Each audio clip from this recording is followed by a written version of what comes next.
कौमी असम्बली का इजलास कुछ देर बाद होगा, जिसमें मुल्क के नए वजीर आजम का इंतखाब किया जाएगा। इजलास की सदारत स्पीकर कौमी असम्बली सरदार अयाज सादिक करेंगे। इजलास में शिरकत के लिए अरकान की आमद भी शुरू हो गई है।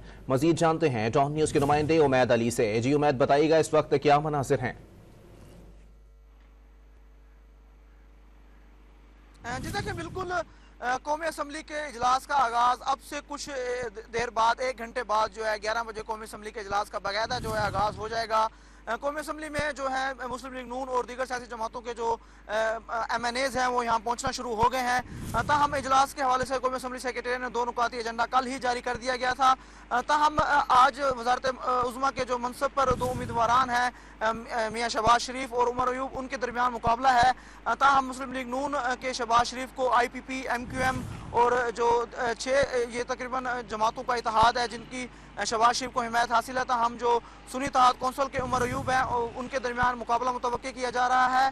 ताहम कौमी असम्बली का जो इजलास का आगाज़ है वो आज अब से 1 घंटा बाद जो है वो उसका बाकायदा से आगाज़ हो जाएगा। ताहम हमने इससे पहले देखा कि कौमी असम्बली का इजलास ताखीर से जो है शुरू होते रहे, लेकिन आज ही इम्कान किया जा रहा है कि कौमी असम्बली का इजलास अपने टाइम पे शुरू हो जाएगा। जी बहुत शुक्रिया उमैद अली, हमें अपडेट कर रहे थे।